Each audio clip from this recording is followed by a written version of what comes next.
Hello, everyone, and welcome to another episode of Dogman Sasquatch Oklahoman Encounters. My name is Lance Hightower, one of the Cryptid brothers, coming to you from Tulsa, Oklahoma. Now, you've been patiently waiting for this part number 2, episode 24 of the Ohio Bigfoot attack and Fed cover-up. A couple things to address before we get started. Firstly, I want to apologize for there's a glitch in the rendering or publishing of the last episode. There was, after the episode ended, there was an extra hour and a half or so of nothingness. I absolutely have no idea what happened, but I hope it will not happen on this episode. So no one took anything down. There was no intention. I didn't even know it was there until after the show had been published, so I do apologize for that. Secondly, here, I want to thank you for all the comments that you guys have commented on this last episode. There's so many comments that I've not had time to reply to some of them, but I will do my best to do so. So let's continue here with this part 2, and then after we finish up with part 2 here, I'll update you on how the gentleman is doing and how his cousin is doing and some of the conversations that we've had. And he reiterated how much he thanked me for not giving out his name or locations. This is a relatively small area of the country, and everybody knows everybody. And I know some of you are, you would love to find out who this is and everything, but I gave the gentleman my word, and I will not back down on that.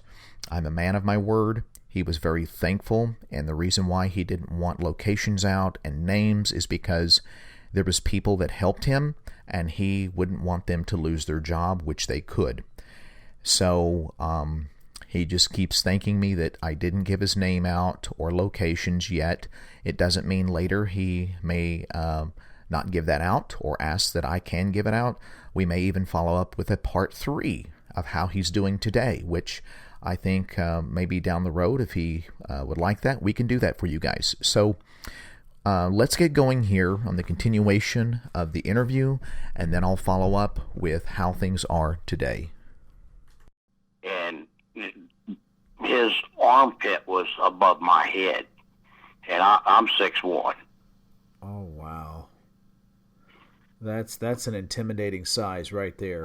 That's when I pissed my pants and I froze. I was dead. If he wanted me, he had me. I didn't draw my pistol. I couldn't do nothing but stand there and pee. And I didn't even know I was doing that until I was done. Until it was all over with. And then the worst part of it was when we got back to the boat ramp, because we called the police first, and then the game warden and a park ranger was there, and that nobody believed us but the one cop, and he was come to the hospital to take the report from my cousin, and we was separated. We wasn't even together, and he looked at me a couple times, and he said, "Calm down." I had tears in my eyes. I was bawling like a little baby for a minute, and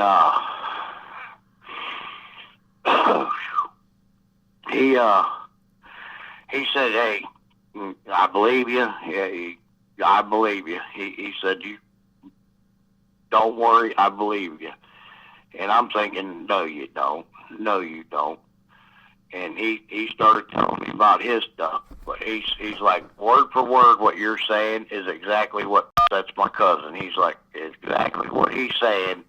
And I don't think you collaborated and rehearsed this. He's like, I really believe you. He's like, you seen a Bigfoot. I'm sorry. Are you on speaker again? You're cutting in and out. Yeah. I'm sorry. I heard bits and pieces, but I think I heard enough to answer you back here. Well, here's the thing.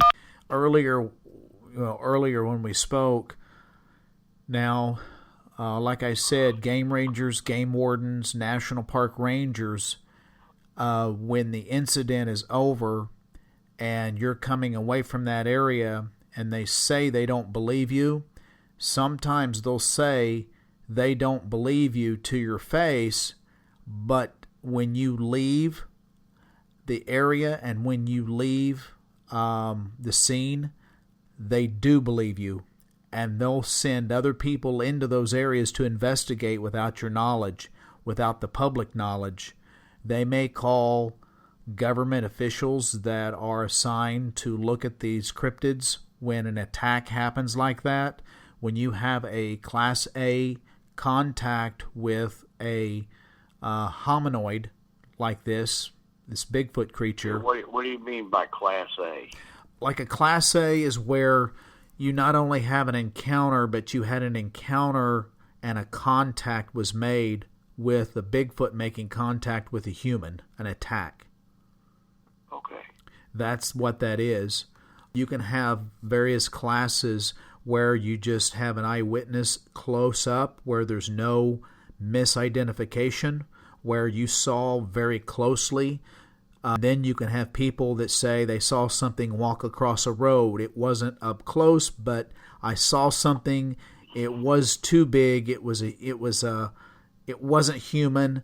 It was moving fast. And then you can have, so there's variants in they just kind of break it down. The encounter classification is what it is, but this classification, when they make a contact with a human and it's the human is injured, you bet that those game wardens and game rangers, they may say to you they really don't believe you and kind of look like they brush it off, but you can bet someone is out there investigating that. It may not be them, but it may be some people from the government out there looking into it right now as we're speaking. I certainly hope so. Yeah, I certainly hope so. I hope they put a bullet right between its eyes. It might sound wrong, but no, this thing's going to kill somebody. Yeah, that's a very dangerous encounter, and I'm so glad that you guys got away with your life. And I'm very glad that you rebuked it in the name of Jesus, because I tell you, that is very, very important in our minds, in our hearts, that you did the right thing. You absolutely did the right thing. That was the only thing I could do. That was the only thing I could think of doing. Well, it really was. That gun, that 45 or that 357 was not going to do nothing. I know that sounds like exaggeration, but I think it would have just made it mad. I really do. Well, in this particular circumstance, I agree, because what happens is that even if you're a trained marksman and you can hit the target 100 out of 100 times, anyone under high stress and fright and shock instantly becomes a terrible marksman. I'm a damn good shot. But Lance, I was shaking so bad. I'm shaking now. I'm shaking uncontrollably now. There's no way I could have hit it. You're right. There's absolutely no way I could have hit that. At 20 feet, I wouldn't have hit it. It was 9 foot tall. That's just There's no absolutely way I would have. But I didn't even think about it. That's the weird thing. That's usually the first thing I thought I would do, would draw my gun. And it never crossed my mind to do it until after I started helping my cousin, and his pistol was almost falling out of its holster. So I took it. I grabbed it from him. And I might have been being selfish, but I wanted to make sure I had some kind of firepower if I had to. Well, he was not. I think you absolutely did the right thing in every way. I really, deep down in my heart, know you did. And I tell you why. Because your cousin was not in a capacity. He was hit. He probably has a concussion as well as that impact injury, that laceration. So he wasn't of the right mind. He wasn't of the right mind to pull his firearm. So you did the right thing to pull it for him, to have now a double means of trying to protect yourself and cover, using kind of the cover of the boat there a little bit in your favor. So I think no one can blame you, would do anything any different. I tell you, when you're under that high stress and shock like you were, I don't even know how you did what you did, honestly. Me neither. Me neither, to be honest with you. Me neither. It took me, I was in shock. I'm still a little in shock, but I mean, I was in shock there for, I didn't even know I peed my pants. It seemed like an eternity, but from the time it came and pushed my cousin and then turned hard left and like vanished, which I thought it was over, but it wasn't. It might have been 30 seconds. Wow. And then when it come out from behind that tree, and I don't know if I told you, it started like swaying back and forth. And to me, and then it started like clicking its teeth, making a clicking noise. Yes. And the only thing I could think of, that I already had his pistol then. I was behind the boat. I just knew he was coming. He was just getting the nerve up or whatever he was doing, building himself up to make one final charge and kill us, and that was it. And then that's when I prayed. And it was gone. It was over. Thank you, Lord. Praise you, God. Hallelujah.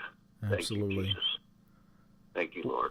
Well, from my understanding, what all those sounds and what it did, that behavior of that swaying back and forth, here's the thing you have to remember or understand now after this incident, is that these things do nothing by accident. They have intention in every move, every sway, every sound, every turn. There is purpose. They are very efficient in what they do in their movement. Everything is intentional. This swaying back and forth, to our understanding, is more of an anxious, unnerving movement. When we get nervous, we fidget. We sway our legs back and forth. We bounce a leg or a knee real fast, or we bite our nails.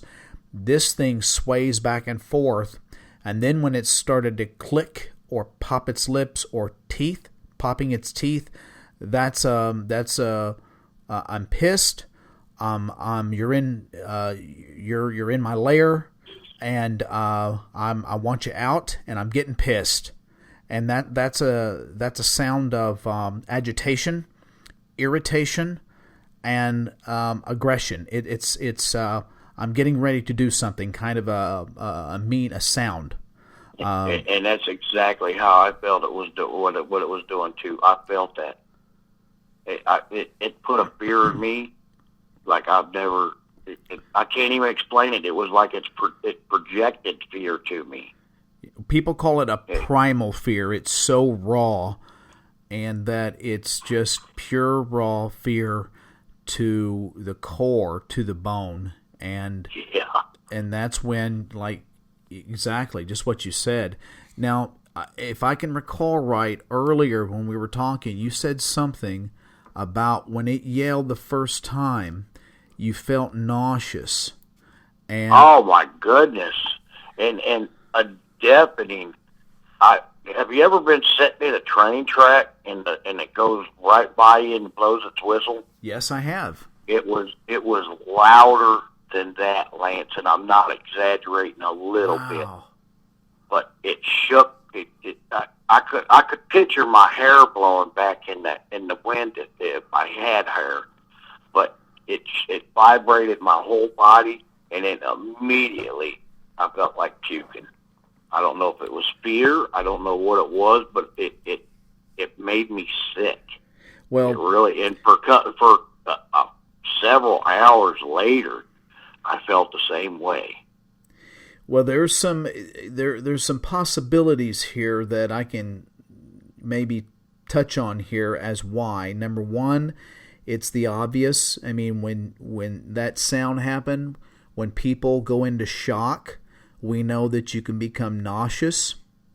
We know that your blood pressure can drop quick and you become nauseous and anxious. So that's one aspect, just the sheer immediate shock and adrenaline rush. Secondly, these creatures have among other very unnatural abilities, they also have an affinity or an ability to project sound below. It's what we call infrasound. And this infrasound is, there are sound waves that you can't hear and sound waves obviously that you can hear, not only hear but feel. And is that like what elephants and lions do? Yes. Yes. I know elephants have something that humans don't hear, but other elephants can hear hundreds of miles away. Right. Usually the sound where we can start hearing things, I used to know the exact number of the megahertz for sound for humans, but anything below certain sounds, we call it infrasound, but it's also can be sound waves can penetrate. It's basically vibration in the air, right? Sound waves. So the sound waves emitted from these creatures can penetrate deep and far. And if this infrasound, if there's a combination of infrasound with this sound that you were able to hear and the penetration depth, it can make you sick. There's some people that this infrasound is projected as a growl or within a yell, and it penetrates, and that right there is can accentuate or stimulate nerve tissue to the point where of nauseousness. You get sick. You start to sweat, and so I bet that's what happened, because I was sweating profusely and very sick. It got my stomach, but it felt like it rattled my insides. Do you talk to a lot of people about this? Yes. You sound very, very knowledgeable. Are you a doctor? Or, yes, I'm in healthcare here in Tulsa. Yes. Okay, because you sound like you have a lot of knowledge, and I'm glad that John gave me your way to get in touch with you, because that did happen to me, and I was sweating very badly. And Ohio's not, like I said, I live in Texas for a long time. Ohio in October is nothing like Oklahoma or Texas. It's chilly here. I was wearing a hoodie, a long sleeve shirt. It was 58 degrees, and I was sweating buckets. Okay. When that happened, and not only did it make me sick and feel like that, but that's when that fear set in that I've never ever felt before. Mm-hmm. And we never seen it. There was at that time we had never seen it. And then when my cousin threw them rocks like that, that's when it screamed and stepped out 3 or 4 feet from that tree and then grabbed it. I'll never forget how it looked kind of funny how it was, because it's like from its elbow to its hands were longer than the rest of its body, than the rest of its arm, but his hand was the way he didn't grab it like I would grab it. Like with my thumb, like I wrapped my arm around it, my hand would be there, my thumb would like be up. Right. His thumb it seemed like his thumb was, either the way he's holding his hand or his thumb was in a different position. But it was definitely a hand. It wasn't a claw, it wasn't a paw.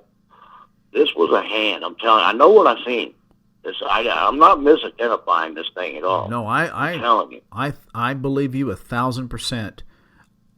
Could you, when it's so, I hate to repeat questions here, but I just want to make sure that I'm clear here. And so when it came out from behind that tree and it was hanging onto that tree that you said was just huge around the diameter, and you saw it for the first time, how far in distance was it from you and your cousin when it stepped out? The first time, 40 feet maybe. maybe a little closer than that. And when it stepped out, what your And I cousin? couldn't believe I couldn't see it that close. Wow. It was a big tree, but this thing was so big. I don't know how I didn't see it. It just blended like right. It just disappeared on you like. I know it wasn't like magic. Well, It just a camouflage or something. Yes. I don't know what it was, but I should have been able to see that big thing. Well, here's another aspect. If you if you start listening to some of our shows that we've done previously, How can I do that? Well, I can tell you Do can. they talk? Yes. Do people talk about this stuff? Yes. So what they do is if you get on the computer and you type in YouTube, and you pull up the YouTube site, and basically YouTube is a collection of videos that people have made. There's millions of different types of videos, music videos, family videos, but there's radio shows on there, and there's TV shows that people have made at a professional level, a semi-professional level, to an amateur level, and some are quite good. So our show is on there, as well as some other shows that I think are quite good. And basically these are folks that have had, I don't want to say the exact same experience, but very, very close experiences and various contacts and encounters with these creatures, as well as other type of creatures. And they talk about their experiences, and this allows them to share and get it off their chest. But more importantly, and I should say equally important, it allows people that's had experiences that didn't know who to go to call in, share their experience, and not be judged. And it so helps these people feel like a release. They feel a little more at peace that someone listened to them, that did not judge them, because usually people that start these shows like ours, we start them because we've had experiences ourselves, and this was like therapy for us in starting these shows. So I told you that after I talked to you, it was like a weight was lifted off my shoulder.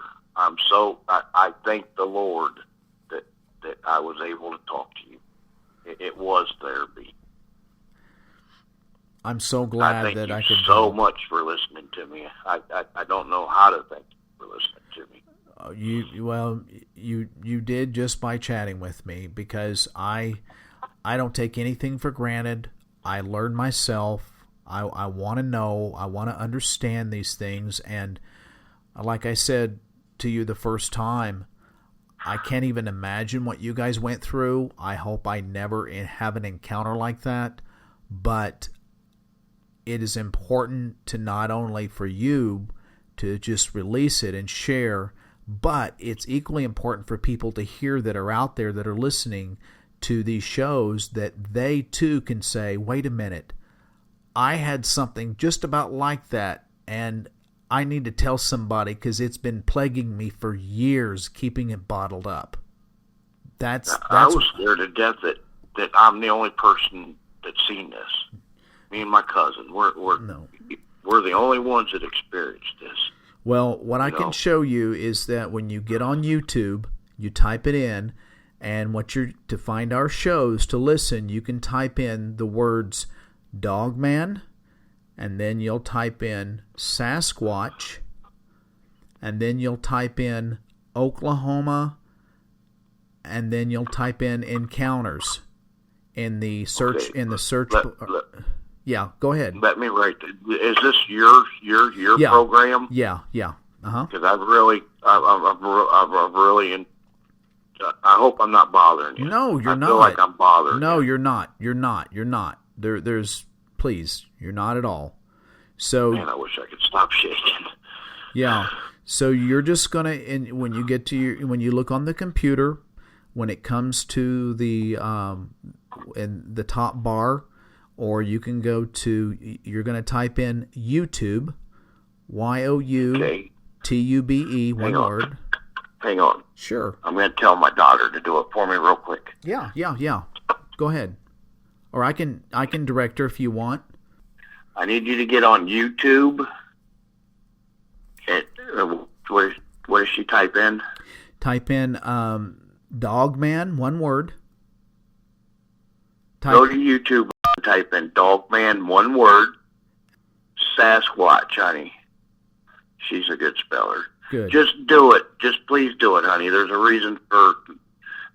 Yes, just do it. Oklahoma. And last word is encounters.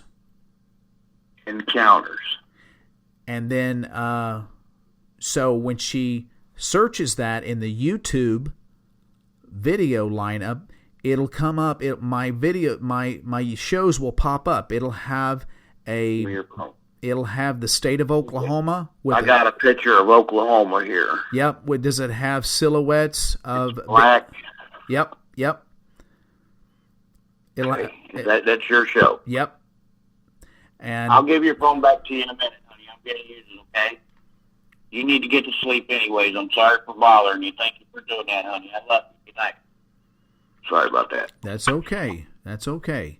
So you should see it looks like a kind of a creepy outline of Oklahoma, and then it'll have a circle, and it'll say in the circle, Dogman Sasquatch Oklahoma Encounters, and it'll have a silhouette of Bigfoot and a silhouette of looks something like a wolf. Yeah, I'm looking at it right now. Man, Okay. There's a lot of episodes on here. Yeah, those are all, well, I'll back up. Hey, what's that wolf? Is that dog man? Yes. Because that police officer told me, he told me to tell you that it wasn't a dog man, and I had no idea what he was talking about. So he must listen to the show. Dogman is a entirely different creature that we can talk about. It's a creature that there's variances in how it looks, but one of the guys on our team had an encounter at a distance, not an up close encounter, but he had an encounter at a distance with one of these creatures that wasn't a Sasquatch. It was a Dogman creature is what we're calling it generically, but and not just us, a lot of people call it that, generically speaking. But this Dogman creature, for the most part, looks like a very, very large werewolf that is built. That's what it looks like on this picture here. Yeah, on your it's built. website. It's built like a Sasquatch and has agilities that are just equally comparable to a Bigfoot. They're extremely fast and strong and powerful, and it sounds like we're talking about mythical creatures, but yes, it does. It doesn't even make so is Bigfoot. Bigfoot's not supposed to exist. That's right, but they do. I believe in everything. I know Bigfoot's real. There's no doubt in my mind that Bigfoot's real. Well, these dogmen are real too, unfortunately. I wish I wasn't telling you that, but they are real too. We've had people... Where do they live? Well, here's the other thing. Are they in Ohio? Yes, they're all over. Oh my God. They can be anywhere, literally. Now, I can't tell you specifically where because these creatures are nomadic. They can go wherever, whenever they want. They are opportunist, just like Bigfoots are. They can go anywhere they want and be anywhere they want, and they are opportunistic. If they can get food for free without hunting, they can. They'll do it. They can eat roadkill. They're built to. They're a predator. They are one of the most unusual apex predators we've ever seen. But if you ask if you ask police or rangers or national park rangers, they don't exist.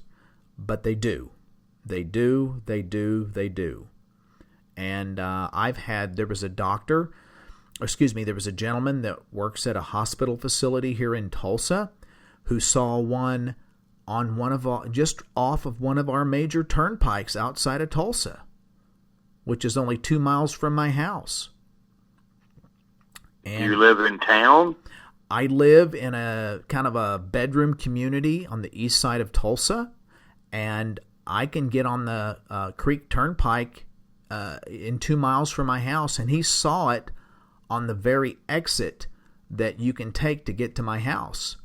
And because we're out here in the semi-country, it's kind of one of those areas that's kind of growing slowly, but there's still quite a few people out here. I mean, it's not totally just woods, but there's a lot of bedroom communities here, and there is schools right here, and Walmart supercenters and everything else. But the point is that these things can be anywhere at any time, anywhere they want, and these typically Bigfoots. A couple things are a rarity with what happened to you and your cousin. One, it's rare for a Sasquatch to be typically seen in the daytime. Typically what we know is that they are nocturnal. They tend to feed and hunt at night, and they don't like to move too much around in the daytime they don't want to be seen. But this one, you must have got too close to an area that it either had a family. There was others like it. We have a suspicion that they move in family units. Wow, that's weird you said that, because I could swear there was another one. I never seen it, but it, like I said, I grew up in the woods, and I heard an owl at 5:30 in the afternoon. I looked at my phone at 10 after 5, and that's when the first rock was thrown. Just prior to, as soon as I got done looking at my phone, that's when that first rock got thrown. So between 5:30, 5:10, and 6 o'clock, plenty daylight. Doesn't get dark till 7:30.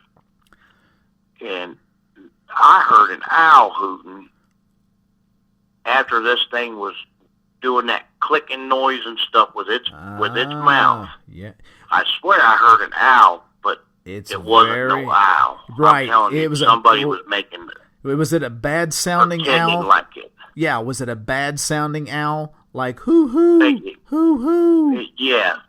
The way, being from the country, it's like, who cooks for you? Who cooks for you? That's what an owl sounds like. Yes. And I've heard screech owls, barn owls, all up. It wasn't this thing was no owl. I'm telling you, it was not an owl. I know what an owl sounds like. It wasn't the definitive owl sound like whoo, whoo, whoo, whoo. It wasn't anything like that. It was a really bad sounding owl is what we call it, and that's a means of communication they use a lot is owl sounds. You've heard that before. I haven't. What I'm talking about. I haven't heard it personally yet in the woods by me, but I have interviewed a lot of people that have heard that very same thing and have said that same thing. And I knew I wasn't going nuts. No, you're not. I knew that was no owl. And that's just a means of communication because that we're aware of. These things do have a speech. They do have a way. There was more than one of them. Yes, and that's it. When you see one, you can assume that there is another somewhere close by, if not a clan. Oh my God! So something has to be done about this. Lance. I know, and you probably encountered from the sound of it, from what it sounds like, and I'm just kind of putting it together here. You probably encountered the alpha male, even though he looked. There's no doubt this thing was male. Yeah. There's no doubt about it. He didn't have underwear on. There's no doubt. He had a. There was no doubt about it. So what? That's for sure. And here's another thing that strikes me kind of interesting. Not only is it rare for these to come out in the day, but if they do come out in the day, a couple things to consider is that the area that they're harboring in, there's very little people pressure, or they'll come out when they perceive a threat, or you're getting too close to a family unit, or their living quarters, or hunting ground, or breeding ground, because, and again, it's a multitude of things here I'm trying to correlate, and I know I'm only speculative just a little bit based on the incident, but this time of the year, by hunters' opinions and by retired rangers, they have said that in the fall, approaching the fall and through the fall, is their mating season. So that's another feature. So you could have been way too close to a clan or family unit. He felt threatened, and he had to protect the area, and he wanted you the hell out now. And when he could have just asked me, and I'd have left. Yeah, but when your cousin didn't know what he was looking at, and I mean, you assume it's going to be a human throwing rocks at you. Our minds don't jump and just go to a Bigfoot. And so what happens is this alpha male probably thought, I'm not scaring this cat. He's actually getting out of that damn boat, and he's throwing rocks at me. Well, now you're showing an act of aggression back at it. So he felt probably even more threatened, like, this guy's not going, these guys aren't leaving. They're coming on shore. I got to do something. I'm a little speculative here, but I'm trying to reason. Again, these things don't... Makes perfect sense, Lance. They don't. I mean, we didn't do nothing to it. Right. At all. We wasn't doing nothing, but my cousins did. As soon as he hit that shore, he picked up a handful of rocks and started hollering and screaming and throwing them. And he threw them right at that tree. See? And that's exactly when he stepped out and screamed at us. Because that right there kind of... that topped it for that Bigfoot. That was in his mind, he was supposed to just scare you and you guys leave, but he saw an equal reaction back in aggression with the rocks being thrown, and now you were on the bank. So he exposed himself, and you said something about that you couldn't see this thing until it just stepped out from the tree. Well, for as big as it is, you would think this thing would, stick out like a sore thumb everywhere. But here's the thing that from multiple encounters that we know. These things, their backyard, their home is the woods. Just like if I moved your couch 6 inches to the left in your house, you would know it's out of place because your home is your home. You know it upside down and sideways. Right. Its home is the woods. It knows every tree. It knows every crevice, every depression, every cave. It knows it so well that it uses its environment to its advantage to hide itself very well. It can blend. It can turn sideways. It can squat. It can be on its belly, on its back, on its side, in a tree. They climb trees. In a tree? They can climb trees just as well as big as that thing is. As big as it is, yes. That's that's another scary thought. Oh, I forgot to tell you this. Sorry for interrupting, but I want to tell you before I forget. When it took off the second time, when I prayed and it left, it jumped. It jumped and cleared about 20 feet. And then it landed on all fours, like a dog would. It ran. It was very, very weird looking because its head was like almost looking straight up. And it never looked at us again. Before it did, it turned its whole body and looked at me, and I just knew I was going to die. I just knew it. I knew he was just he had enough, and he was pissed, and he was coming to get me. And I prayed, and he jumped, and as soon as the wood line's probably about 60, 70 yards off of the beach, except for a little point come out about 30, 40 feet away, and that's where I seen him the first time. And then he come right at us and made a hard left and like disappeared. And 70 yards of openness and was gone. And then the second time, when I started praying, that's when he made that jump and got down on all fours and ran like a dog. Well, it didn't run away on 2 feet. Well, it did the first time. Yep. But second time it ran on like, it had hands. It didn't have paws.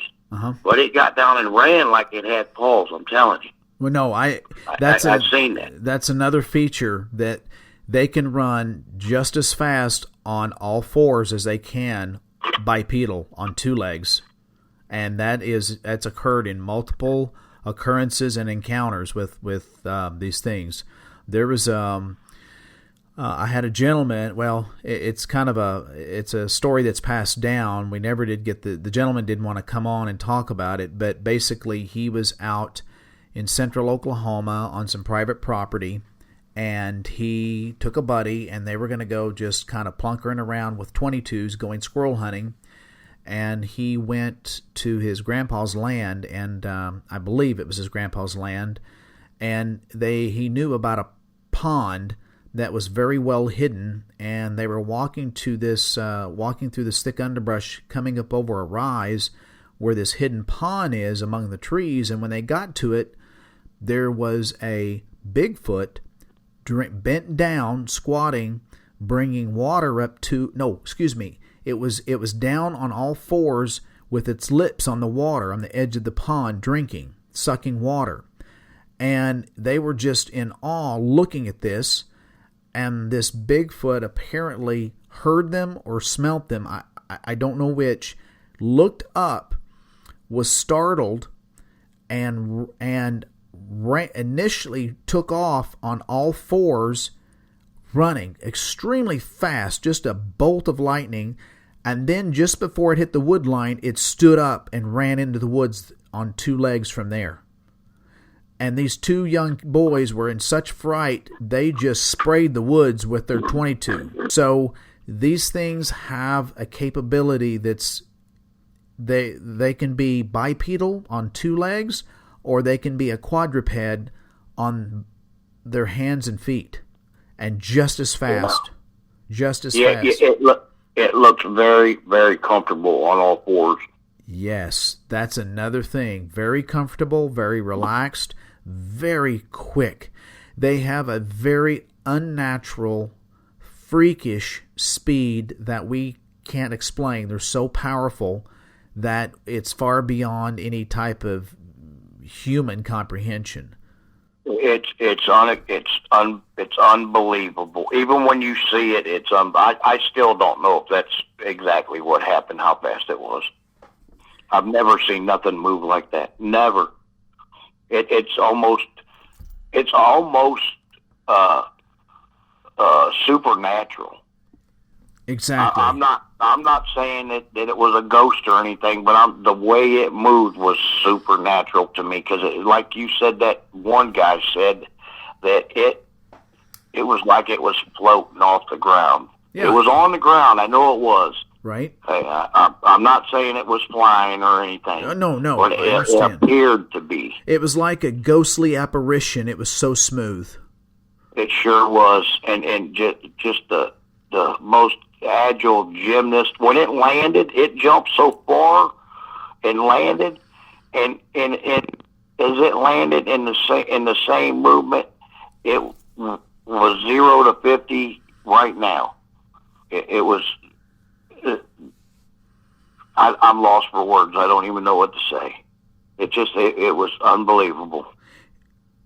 When it made its charge to you guys the first time that I understand, and it made that hard left, Was it left? Was it to your left or its left? It was to our left. It would have been his right. Okay. The water was directly behind us, and we was parallel with the shore. We was 20 feet from the water, heading towards the wood line. And when it came out, I didn't even know it hit my cousin until I heard the splash. And, oh, really?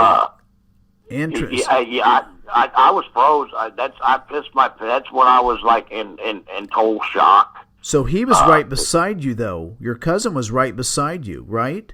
He was right there beside me, and it was coming right at me. And then, but my cousin was to my left. So as it turned, it went his way, and that must have been when it pushed him, shoved him, punched him, something. He had a bruise from his sternum all the way down past his belly button, but no claw marks, no scratches, no broken skin, no nothing. It broke his ribs and punctured his lung. And that's when I was trying to tell that guy that told me it was a bear attack, why in the hell doesn't he have claw marks on him then? Exactly. You know, if a bear's going to do that to him, he's going to claw him. Totally, that makes sense. That makes perfect sense. That's the truth. We wasn't allowed. The police wouldn't let us talk to the doctors.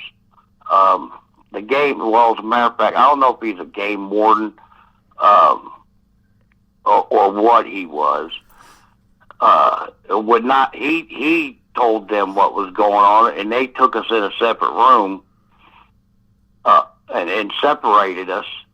And this, I don't even know if he was a police officer or what he was. He was wearing, kind of looked like a biker to me. He come in and was like drilling me about stuff and basically called me a liar in my face. And I was getting mad. And then another guy come in and he left and went and talked to my cousin. But this other guy, he was all dressed nice in a suit and tie and real polite. Let's back up a second. Okay, you know who you talked to? They didn't give me their name. I know, but I can tell you who you just talked to. I can tell you who you talked to, even though you don't know them. You know them? Well, I don't know them personally, but I know who they are. You said one was in a suit and one looked really rough. Like a biker. Yeah, beard. Big guy. He reminded me of a biker, just a good old, he didn't remind me of no cop or nothing. Was he a big guy, relatively big guy? Yeah, he was a big guy, yeah, yes. And not real muscular and everything, but he was a big guy. You're right, and the guy in the suit was a little bit smaller guy, but a little bit well-mannered, and the guy in the biker was a little rougher. The biker guy was basically calling me a liar and disagreeing with everything I said. And the guy in the suit was real polite and nice. He went and got me something to drink. There you go. So let me tell you who these. Let me tell you who these guys are. Okay, and I'm going to direct you to some episodes that's not on my show, but I want you to listen to them. And there is an uncanny resemblance on what happened to you. Let me get a pen, please. Yeah. So I can make this down.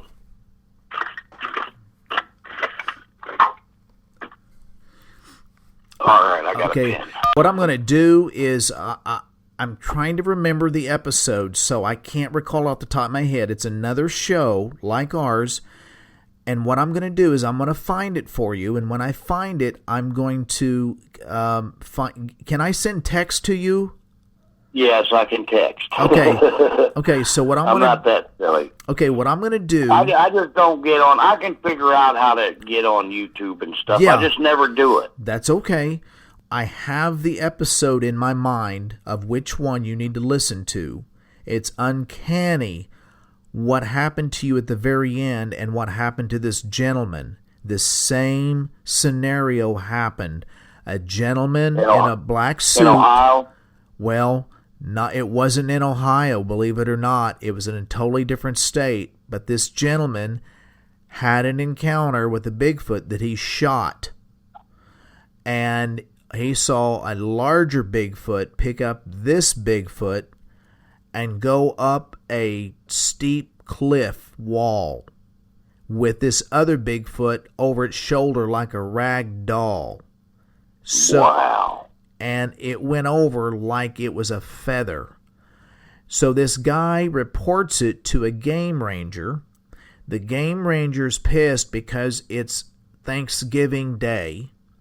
Reluctantly, the guy doesn't give up. He tells the game ranger, look, I shot something that wasn't a damn bear.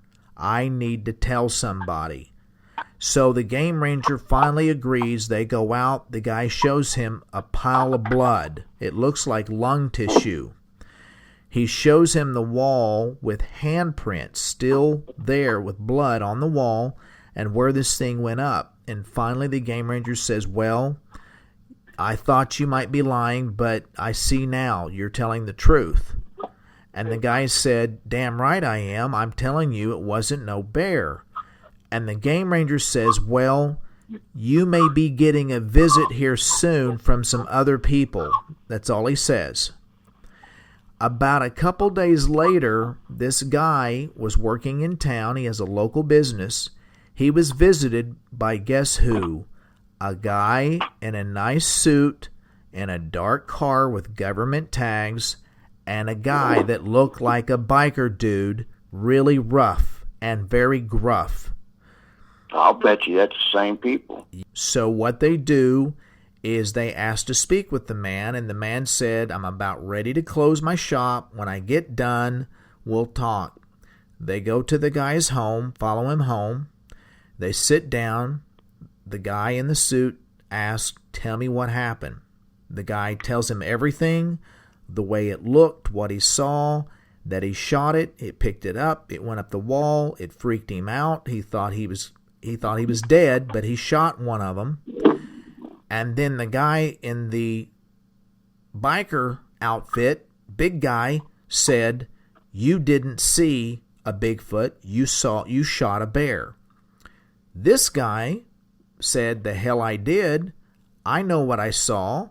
I saw a creature that was damn big, and you can't tell me I'm not lying. I saw what I saw. And the guy said, you're not following me. You saw a bear, and that's the way it's going to go. And if you don't be quiet about this, we can make it very miserable for you. The guys got back in the car, the government tagged car, dark windows, and left.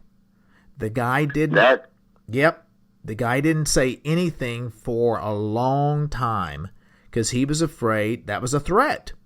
So here's who you talk. That was a threat. Yep. So here's who you talked to. You talked to an underground government agency that's well and alive in America. We don't know who they are. It's a division of the government that investigates Bigfoot and different types of cryptid creatures across the United States.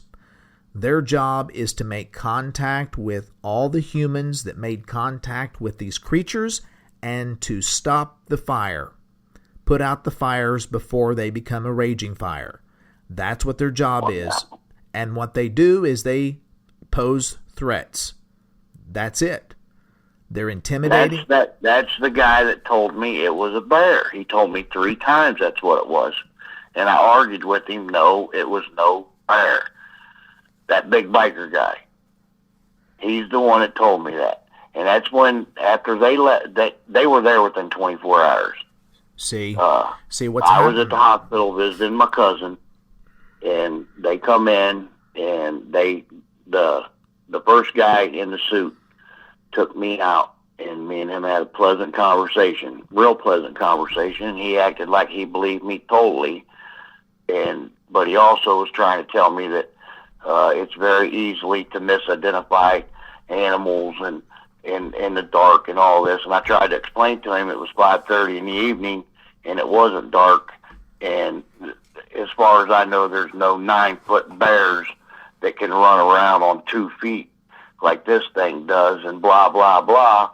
And the next thing I know, this other guy comes in, and the guy in the suit leaves. Well, they talk for a second privately, and then they leave.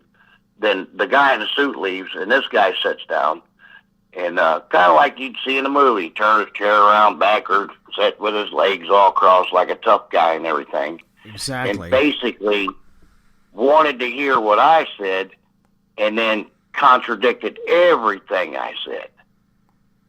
But there was never a threat. He never threatened me. He the only thing he said is, if I was you, I wouldn't go and telling everybody that you seen a Bigfoot. He's like, a Bigfoot didn't put your cousin in the hospital. Yeah. And that pissed me off. Exactly. And I was like, bullshit. That's exactly what it was. See, what and they were he told doing... me 3 times it was a bear. What they're doing is seeing how committed you are. I guess what I'm saying is how committed you are to telling somebody is what they're seeing.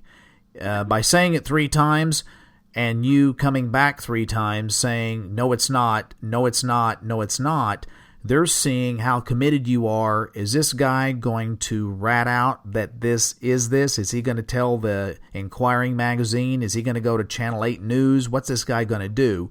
So there is agencies out there that they don't want this out. They think they're protecting the public by not saying anything, by covering things up, but actually it makes it worse because there's people that are innocently out there and they encounter these things and they could be killed. They could. Well, what if my daughter would have been with me? That's it. They wouldn't have had a chance. I mean, that pisses me off that they don't want to tell people. You need to warn. Lance, you know better than I do. They need to warn people about this stuff. This is real. This is not make-believe. This isn't, I don't drink, I don't do drugs. And at the hospital, they tried they wanted us to take all kinds of drug tests and all this. And that one guy did say we was on drugs. He's like, I don't know what you was smoking, but it made me mad. It basically just called me a liar. But if they know this stuff for real, they need to make people aware of this so that more people don't go through this. I'll tell you what, I'll probably never go hunting again, Lance. I'll never go in the woods again by myself. And I don't have very much money. And just yesterday, I went to Dick's Sporting Goods, and I ordered me a .458 Winchester Magnum. I got a 300 Win Mag, and I don't believe that's big enough. I ordered a .458 Winchester Magnum. If I ever go in the woods, that's what I'm carrying. Yeah, I don't blame you one bit, and that's we recommend that people carry at least at a minimum a 30-30, if not larger. Now, personally with me, I want bigger than 30 caliber. Now, here's, and I know this gets into some controversial things that people argue with regarding in this genre. There's a big controversy. Again, you're kind of unfortunately new at this, but there's a big controversy, shoot, don't shoot, in this Bigfoot arena of people having these encounters, and people that's never had encounters and thinks these things should be cuddled and coddled and fed. But here's our premise. These things, we know, like I said, they exist in some type of a family unit or clan. They have their own social network or structure, which we don't quite understand. We know they have their own language, which we don't really understand. We know that they have different personalities. It funny you said that. This creature looked like it had that syndrome, that retard syndrome, where the people's faces are saggy and droopy. Yeah, they call it trace. Yeah, it's in the human with humans, it's called trisomy 21, and it's the Down syndrome look. Down syndrome. That's it. Down syndrome. That's what I was trying to think of. Not retarded. And I apologize if I offended anybody out there saying that. The incapacity such as trisomy 21, which is a Down's child or Down's adult, and so I understand their faces, their morphology looks a certain way because of this genetic.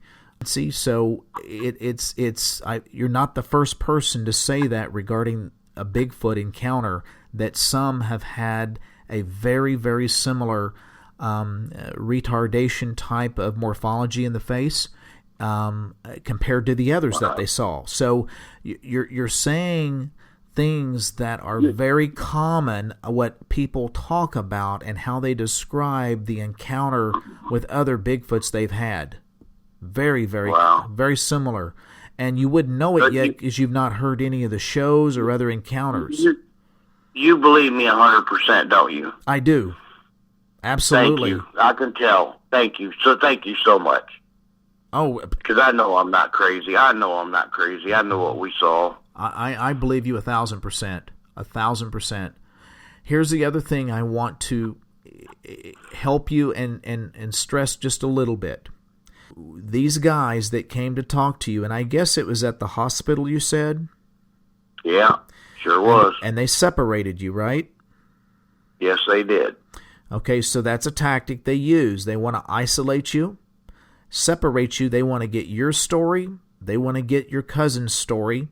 And if they corroborate, then they know that you guys are telling the truth, but they're trying to convince you. They're trying to, if you will, brainwash you a little bit, but also see your conviction, your determination on whether is this person going to tell the news media, a news outlet, the newspaper. So here's what, and I would not put it past. I'm just a practical thinking guy that tries to make sense of things. So I wouldn't put it past after that interview.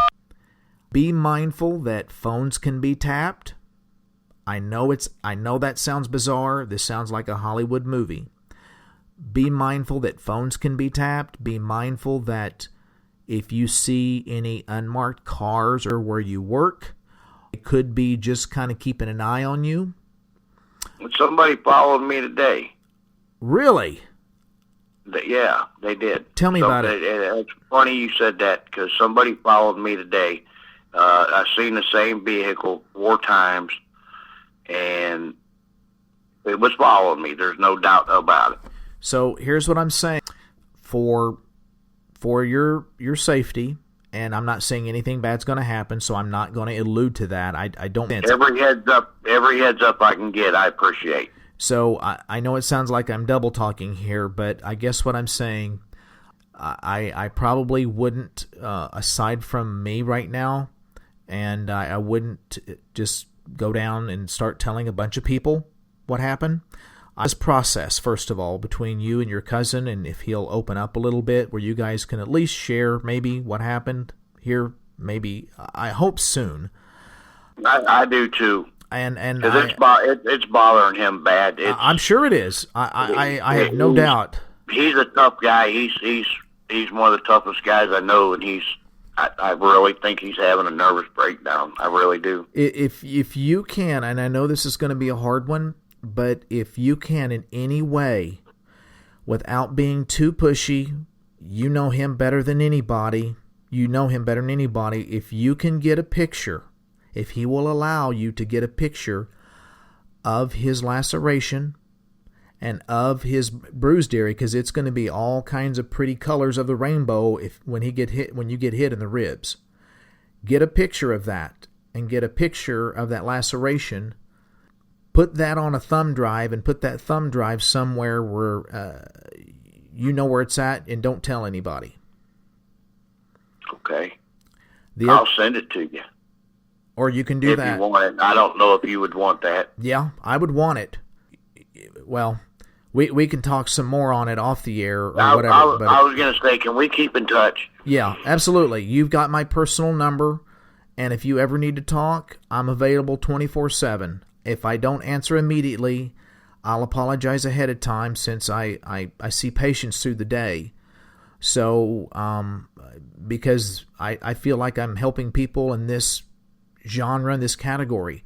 But send me the bill. No. This is the best. Since Friday, this is the best I have felt. I'm shaking real bad. I'm shaking real bad. But other than that, my mind's a lot more at ease.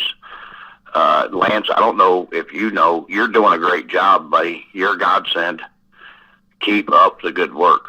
This has helped so much. I'm so happy. I haven't even covered half of what I want to cover, but this has already helped me. Good. Thank you so much. Oh, you're absolutely welcome. Thank you. You're so welcome, and I can tell, I can hear it in your voice and your heart.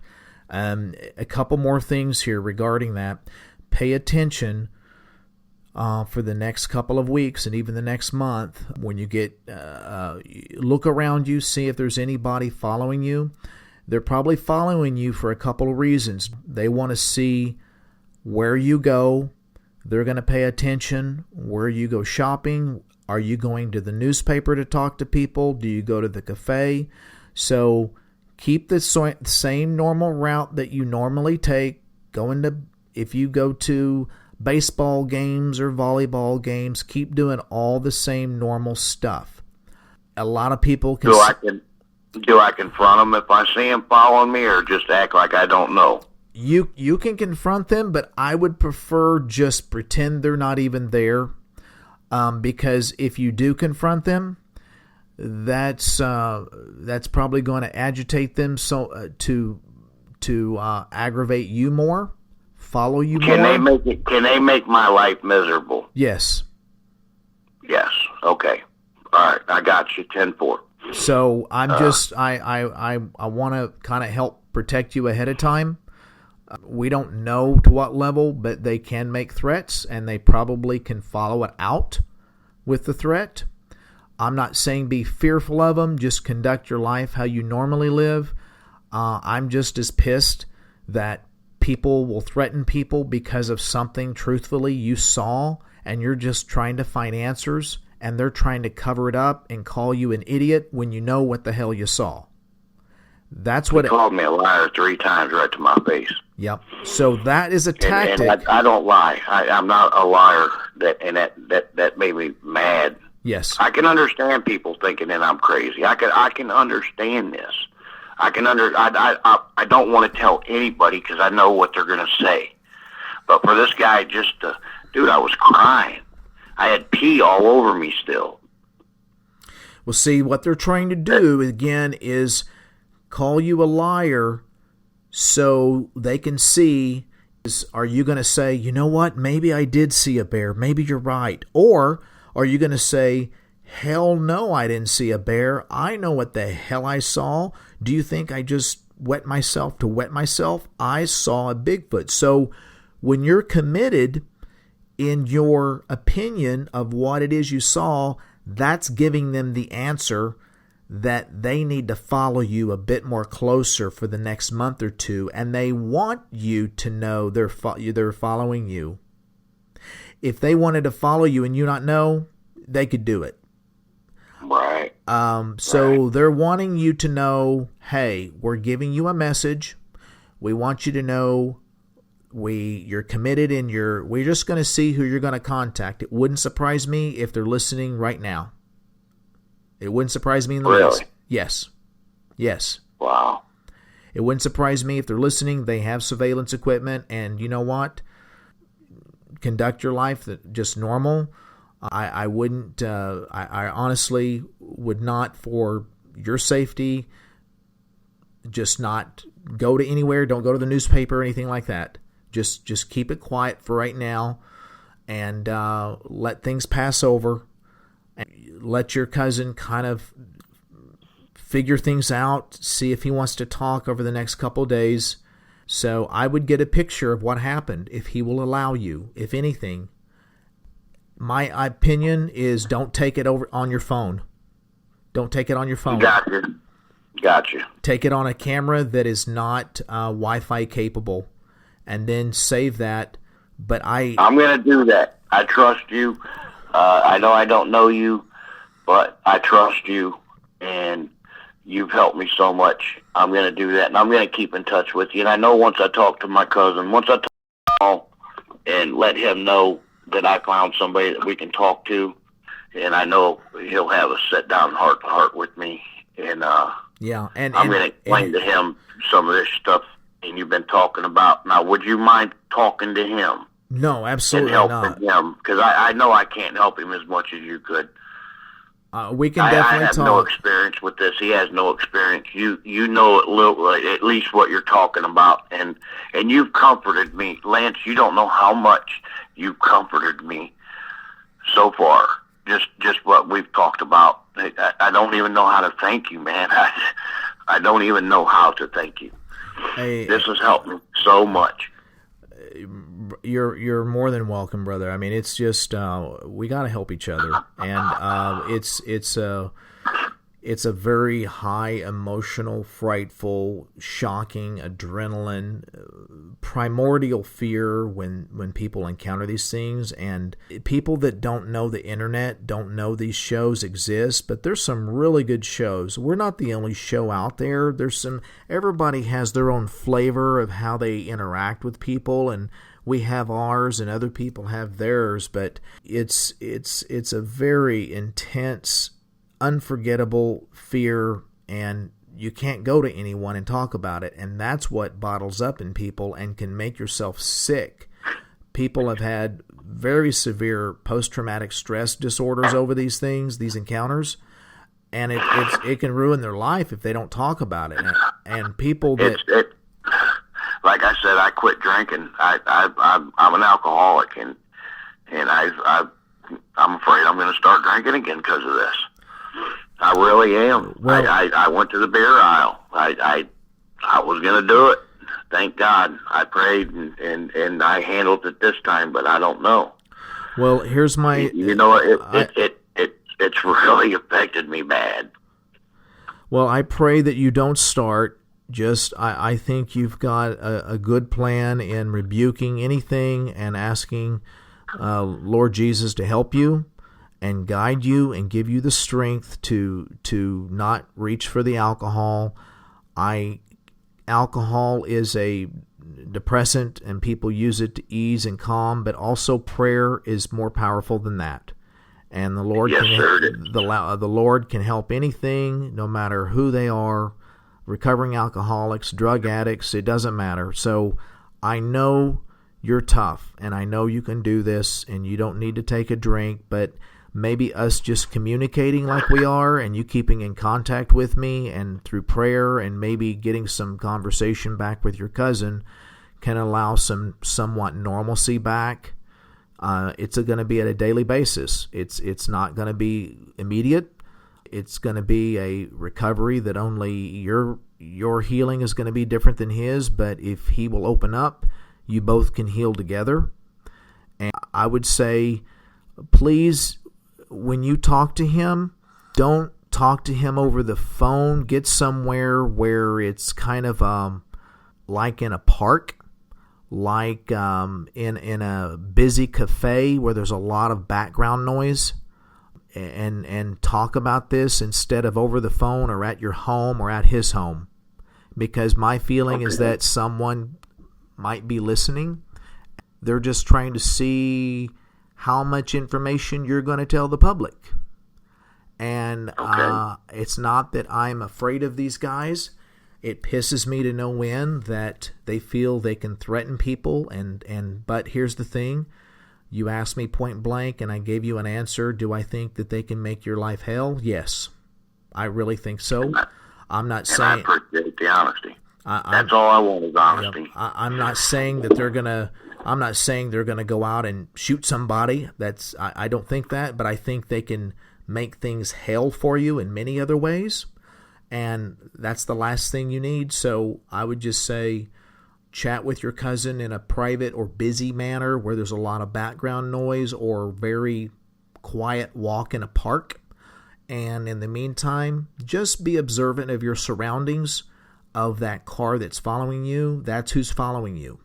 It's the government. It's a form of the government. Wow. Of an agency. We don't know who they are, only that they're an underground agency that actually follows these attacks, these encounters quite close, and their job is to put out the fires by making threats to people, good hard-working Americans, that if you talk, we're going to make your life hell. That's how they go about it. They were there within 20 hours of this, and I don't even know how they knew. And, oh wow! And I'm going to get a copy of my 911 tape because I'm sure I sound like a hysterical little girl. If you get a copy of it, I'm going to send it to you. Put it on that thumb drive. Can hear it. Put it on the thumb drive, and then I can tell you where to send it, where I will personally receive it. I'm just a guy that puts things together that makes sense to me. I think I might have it. I might have an upper hand. I've done a lot of covert stuff. I was a ranger, so I'm used to being covert. So we can handle it. Yeah. If you can handle your end, I'll handle my end. I can handle this end. And I'm going to get in touch with you with a different number, and it'll be a secure line. Yeah. And I can even give you another number that I have as well. You know, there's so many different ways they can do surveillance. They can do surveillance on your house from a car. They can do it over your satellite. They can do it from a car through the walls of your home. Sound. They can do it. They can do it over the phone lines. Definitely easy. They can do it over the cellular lines. I would say that the easiest way to talk to your cousin is basically just person, face-to-face. Face-to-face in a busy arena where there's lots of background noise, and just tell him a little bit of what I shared with you. And if I'm not trying to, I'm just being very blunt and honest with you based on other episodes, and I'll remember that episode, and when I find it, and when however you feel best to do it. Okay, and when you listen to it, it's going to sound very, very much not the same encounter, but what's very close is when the guy describes who he spoke to and what they told him. And you're going to say, that's the same two guys that I spoke to.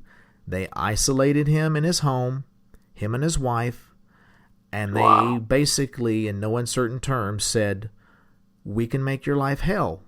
I would suggest you keep quiet, sir. And that's it. This is no coincidence they showed up. No, sir.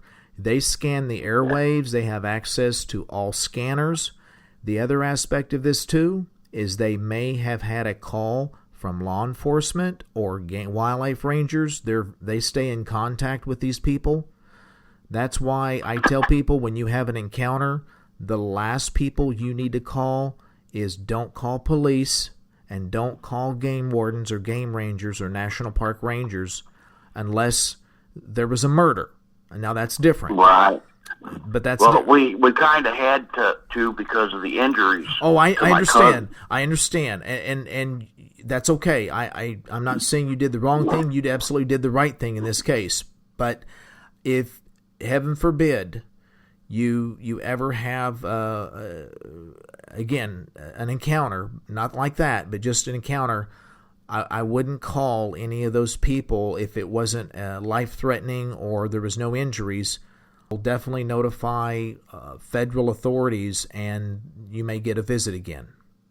I'm calling you if it happens again, which I pray to God it never does. I do too. If it does, I'm calling you. I suspect as we're speaking right now, if not today or the day before, over the weekend, I bet you 10-1 there was federal agents on that island and military personnel on that island. I was going to say something.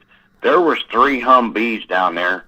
You got to go. There's only one way in, and there was 3 Army Humvees at that bait store yesterday on a Sunday. So who did you see specifically? Going back to the hospital, you talked to an officer, And who else did you see there at the hospital as far as law enforcement? You saw the two guys, one guy in a suit, the other guy looked like a biker. Who else did you see? Okay, at the boat ramp, we made a phone call, and we was advised to wait there. And a local police officer showed up, a sheriff. 3 minutes later, 2 game wardens showed up in the same vehicle. And I started to explain. My cousin couldn't really talk because of his collapsed lung, and the ambulance was on the way. There was one person tending to my cousin until the ambulance got there. And then when they got there, the first police officer went to the hospital with my cousin in the van, in the ambulance. The game warden, the park ranger, which are separate from game wardens here in Ohio, 2 game wardens, 1 park ranger, interviewed me at the lake. By the time I got to the hospital with my cousin, there was the same 2 game wardens. Why they came, I had no idea. The same police officer was with my cousin still, and then 4 park rangers. And these were kind of different park rangers. The 2 park rangers that were there earlier were dressed in their light green uniform, a park ranger. You could tell them from a mile away they was a park ranger. The other 2 that showed up were in civilian clothes and said they were park rangers. And 3 of them interviewed me at one time. And then in the middle of that interview, that's when the guy, the biker-looking guy, come in and cleared the room, and it was just me and him. How did he clear the room? He had a position of authority because when he come in and told everybody to get out, they left. I was going to say, how did he clear the room? What did he say? Asked everybody to leave but me. And this was in a hospital room? No, this was in off of the chapel, in a room off of the chapel. They took me to interview me. I wasn't injured. I was visiting waiting on my cousin out in the waiting room when when the park rangers and the 1 game warden showed up, and he shook my hand and was talking to me very pleasant, and he asked me if we could speak alone and take a report. And that other police officer took that report, the handwritten report that I gave him at the boat ramp, and he's the one that said it was the bear attack, and kept pushing it 3 different times on that in his report. But then he said he's not going to write it up as Bigfoot no matter what. So I handwritten my own report and put in my own words, and I never seen it. I don't know what happened to it or whatever, but they were talking to me, and within 15 minutes of that, that's when them guys showed up. This was the very next day, though. I hope you realize that. Oh, this was the next day. Okay. Yeah. This wasn't the game wardens and the rangers and the police officers all I spoke to the first night, and then I gave the cop my handwritten statement, and then he wrote up his own statement, and then the very next day is when those other guys came. So as far as you know, it was 4 park rangers, 2 in their uniform, 2 in civilian clothes, and the game warden, and then those 2 guys showed up, and I haven't seen nobody but them. And what day did you notice this past week the Humvees, and where were they at? Yesterday. They were in the parking lot of the bait store. Did you see that we made our phone calls from? Oh, really? So did you see these gentlemen that were in the Humvee, or was it just parked and they were probably inside? No, there was one of them was empty, and then the other 2 had soldiers in it. They were the military. They were Army. Okay, so here's my And theory. there's nothing around here. There's no army. There's not even a National Guard base around here.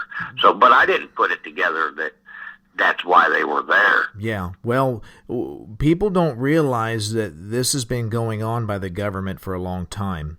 So probably With the army? Well, they get the military involved when there is an attack on a human. What happens is that They'll kill that sumbitch, ain't they? And take it to some Air Force base or some type of military base and study them. They've been doing it for a long time, we believe. Now, I cannot definitively say that's exactly what I know, but I can say that it makes sense based on many other encounters that people have spoken about and that have occurred very similar to yours. The military sometimes shows up shortly after, or there's helicopters in an area that normally no helicopters ever go to. You've got all of a sudden military carriers and Humvees in an area that military never comes to. There's no military base within miles or miles. So I suspect what they were doing, they were either A, going to go in there and shoot it dead and take it out, just shoot it and take the body off, or they were going to go back to that island and either put boots on the ground or a helicopter and basically either dart the family unit that may exist on that island and relocate them to somewhere else. Wow. It's speculative on my part, but one of those scenarios is probably the truth. We just don't know which one. This is much bigger than I thought. It goes deep. Way bigger than I thought. Yeah. It's these guys are firefighters, and I don't mean literally, I mean figuratively. In other words, right. I got you. They're Johnny on the spot. Anywhere in the United States, they know a Bigfoot had contact with a human, or there was an incident that a Bigfoot was shot. A Bigfoot was being loaded up and somebody was trying to load a Bigfoot up and take it to Walmart to show everybody, or a Bigfoot attacked a human. Their job is to go in there, locate the Bigfoot, take it away, and make threats to the people around, collect phones, erase all photos on the phones, all data. If even you get your... They asked me they took my cell phone. I got a little flip phone. I don't even have a smartphone, but See what happened? I haven't got it back. See? That guy, the rough-looking one, took my phone. See? You know why he took it? Two reasons. Number one, he probably took it to see if there was any photos on there. They can crack the code on your phone, and they can look at every picture you've taken on that since you've owned it, and anything you've stored in the cloud on that phone that's not on that drive. They can look at everything. And they're making sure that you didn't take any photos of that incident. Number two, when you get your phone back, here's my suggestion.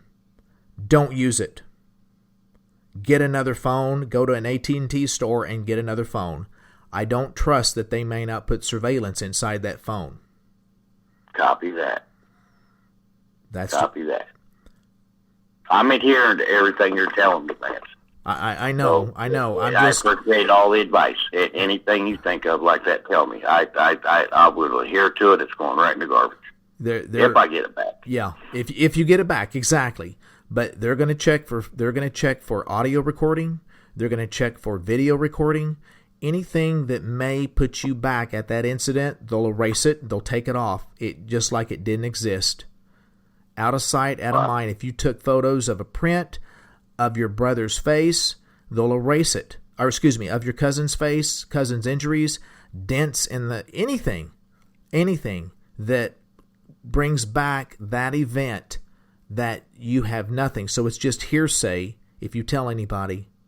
Because people say, well, show me a picture. Well, I had one. Yeah, right. You're goofy, right? That's how they want people to view you. So when you get your phone back, it'll probably work. But I wouldn't trust it as far as I could throw it that they don't have a surveillance something inside that thing. Not that as soon as they hand it back, the battery's coming out and it's getting thrown away. Yeah, I would just get the photos off of it, or download it in the cloud to save your photos that of the kids or whatever, because you need those, right? Those are family photos. Right. And but I would just go get what they call a burn phone. Do you know what that is? Yes, I do. That's what I said. I'm going to call you on a different phone. I would just get. That's what I would use. I'm going to get a secure line and call you. Yeah, I'll have a way I can give you. I'll do the same, and we can communicate. I put things together, and I've listened to enough. It sounds like you have experience, and I appreciate that. And like I said, I'm adherent to everything you say. And I can't wait. I hope I have updates with you on this. I'm getting more and more intrigued now. About the situation. Well, now you're putting things together that there's a reason for it, right? Where at the time when you're under high emotion and stress, you're just doing what they ask, right? Okay, you want me to give your phone? Okay, you're just doing and complying. But whatever they did to you, they're going to do to your now you can tell him. And just kind of inform him on the same way. About the phone, about anything. They're going to want to erase it. But absolutely, I would still follow through in my mind. I don't know, to try and see if you can get some pictures with a other device. Right. Not that you can, not that you're going to go to, I would not go to the newspaper. I really would not go. I would not post anything on Facebook. I would not do any of those things like that. I don't even have a Facebook account, so we're okay there. Good, because I don't plan on doing that. If it wasn't for you, I wouldn't have talked to anybody about this, except for that police officer. He was the only one, and now I'm wondering if he's in on it too. Well, but I don't know, because he sure did have a lot of information about Bigfoot. Either he's told me he's had an encounter, and he had a lot of information, and boy, he had your phone number right off the bat. And now I'm wondering if maybe he's in on it, or maybe he's just had an encounter and he's trying to do his best too. I think it may be the latter here, just from that's a rarity. You have a law enforcement officer do that, but that's a blessing.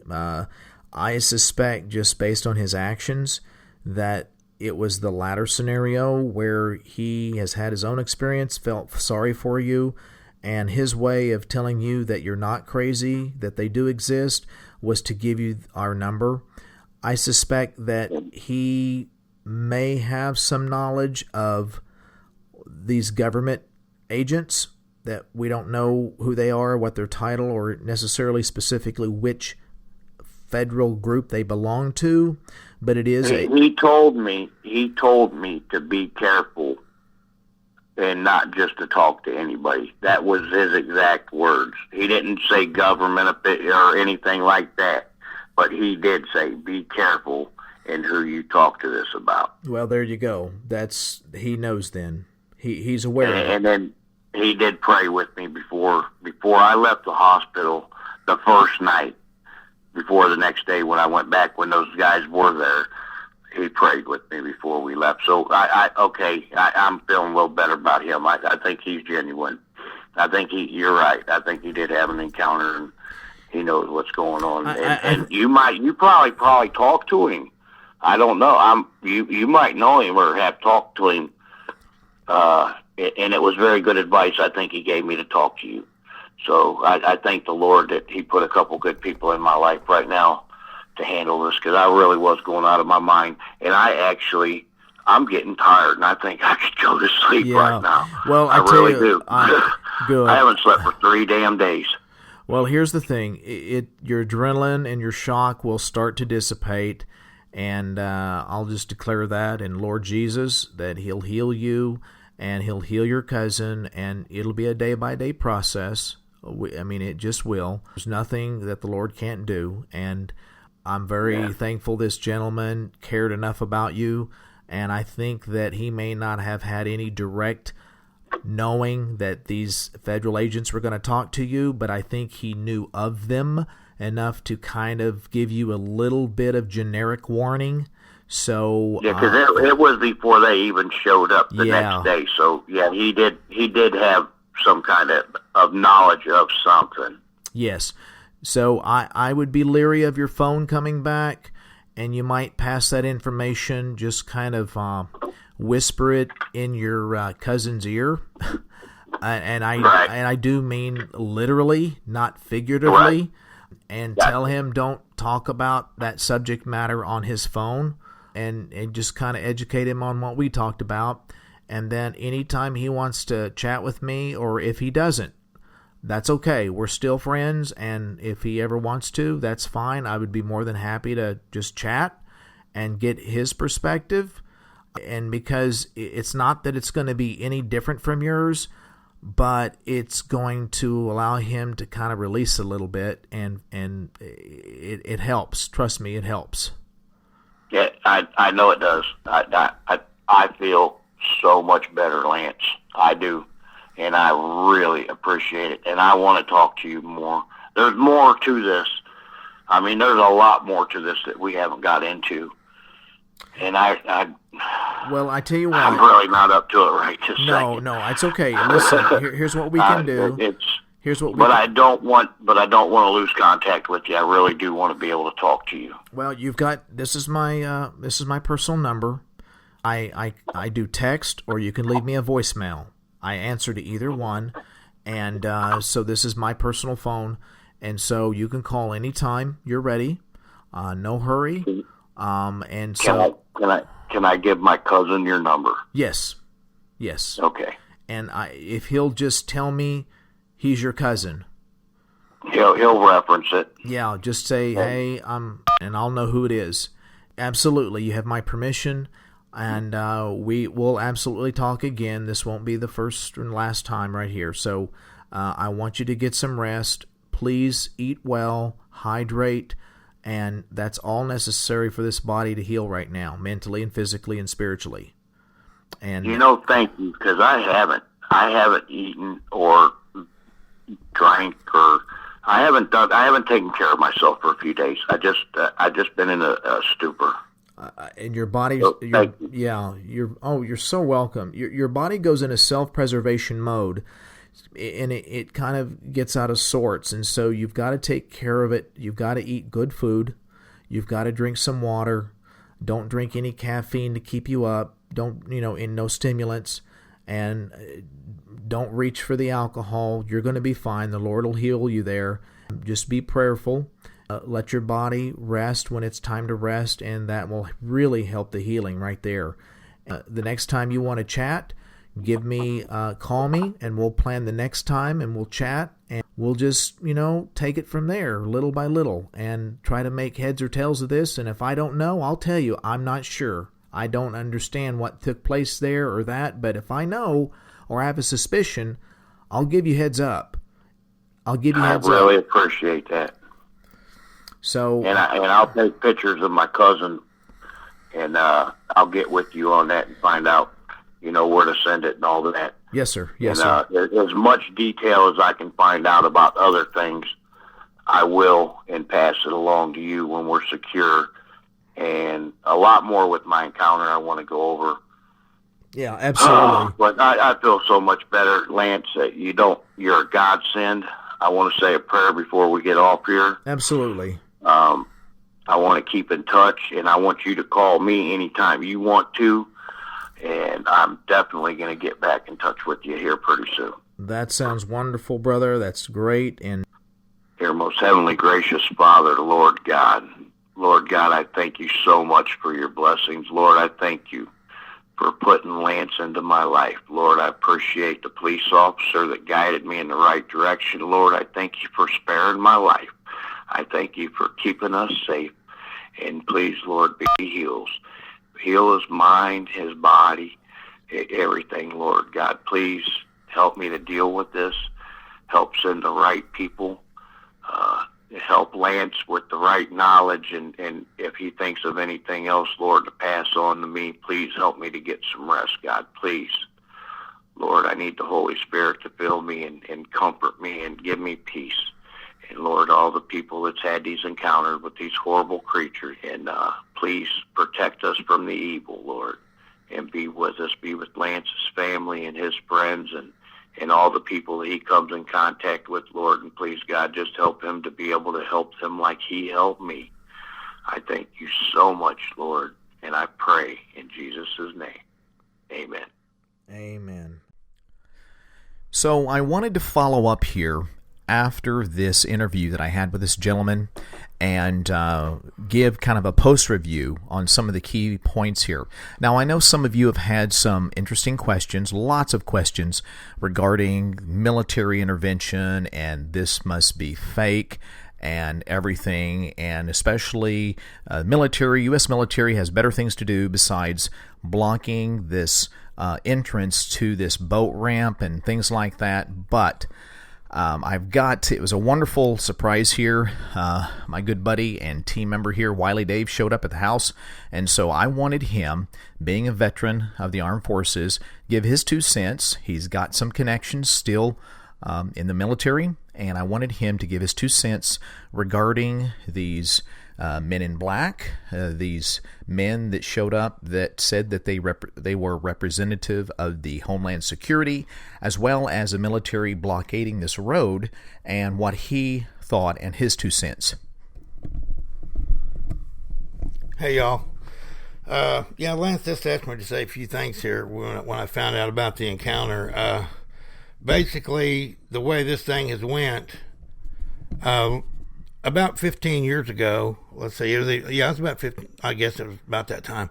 I had a bunch of my military buddies, guys that I'd worked with at different bases and stuff, and staying here at my house, and they were all down here for this gun show, the big one in Tulsa. And Sid, he was one of a handful of guys that were snipers back then. He went to Somalia and other places, and we were sitting there at the table at the house, and he was telling us this story about when he was at Fort Lewis. And he said that they had to go out on one of these encounters and chase one of these things that had tore up a campsite and done some stuff there outside the base. And they hunted the thing and found it, hemmed it up in a canyon. And when they did, they lit the whole family up. They killed 3 of them. And they brought in a gunship. They had 2 teams on the ground and then flew it out with a Chinook helicopter and a cargo net.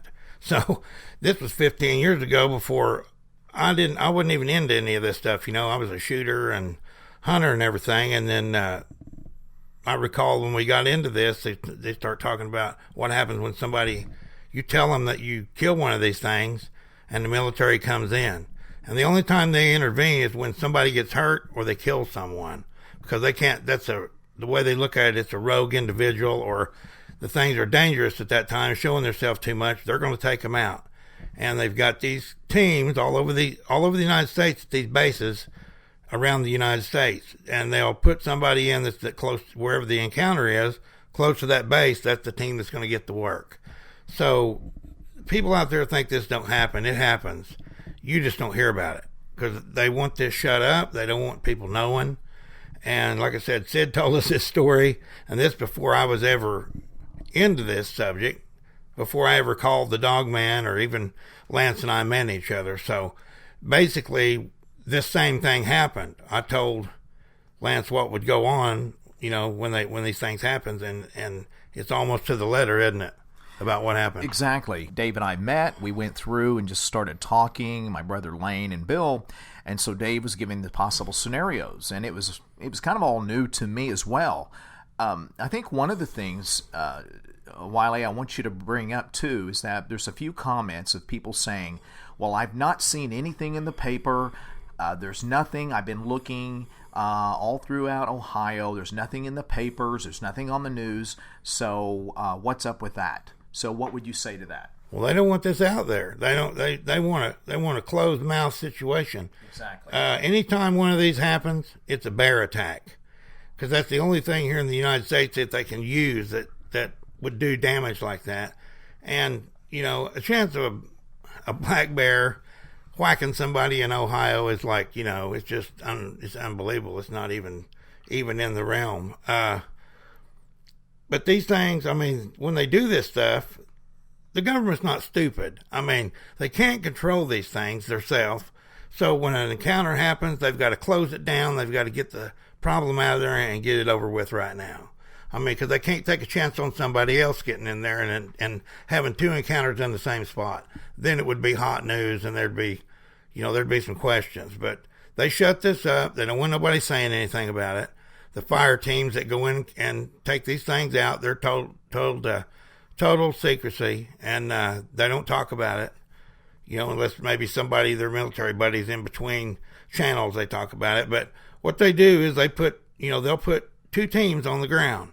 One team will go outside the perimeter and circle around. The other team will start working in a grid pattern until they can close it up and get it in a kill box, and then they just light it up and take it out. And if it's, if there's more of them than they can handle, they'll just call in a gunship with a chain gun and smoke them. And that, you just don't hear about it. That's covert operations by military forces, and you're not going to hear about that on the news. One of the other things, too, Wiley, that people kept bringing up is that, I don't hear anything on the news, but I don't see anything going on at any lakes. There's no there's no excitement going on. I don't see helicopters anymore. And my question to that, and I want you to kind of chime in here, is that they are so efficient to get in and get out. And a lot of people want to know where this is, and I don't blame them. I totally understand and get it, but as I did in kind of the prelogue to this episode, I promised the gentleman I would not disclose his name, and he reiterated to me, thank you, and please don't write yet. Things are still too fresh, too new, and things still are in question what's going on with his cousin. But they're very efficient, so the government and the military will get in, remove these creatures, and very quickly. And then they'll go in there and they'll have a cleanup crew. They will take every piece of scat, hair, erase all prints, anything that remotely had anything of these creatures existing in this particular area will be gone. Period. That's my summary of what will happen. They have they'll have a crew, military go in there and take these things down.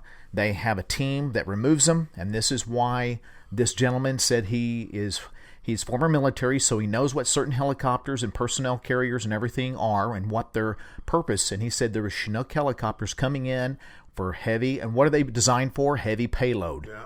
And so after that, after removal or extraction team is done, you're going to have what's called the cleanup team. They go in there, they remove all evidence, blood, everything is going to be gone. I just want your opinion on that.